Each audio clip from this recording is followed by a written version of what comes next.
महाड राडा प्रकरणामध्ये एक महत्त्वाची अपडेट समोर आली आहे। विकास गोगावलेसह 6 आरोपींना 2 दिवसांची पोलीस कोठडी सुनावली गेली आहे। रविवारी पुन्हा एकदा न्यायालयामध्ये त्यांना हजर केलं जाणार आहे असं देखील समजतंय।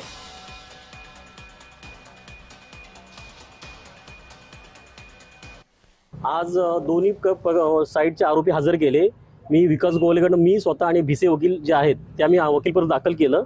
आमचे 1 ते 8 आरोपी हजर झालेले, त्याप्रमाणे पोलिसांची मागणी पण 2 दिवसाचा पीसीआर जो परवापर्यंत दिलेला आहे आणि दुसरे आरोपी जे हजर केले त्यामध्ये पण 2 दिवस पीसीआर दिलेला आहे दोन्ही केसमध्ये। सीआर नंबर 178 जो आहे त्याच्यामध्ये 8 आरोपी हजर झालेले आहेत पोलिसांच्या पुढे आणि 179 मध्ये 5 आरोपी हजर झालेले आहेत।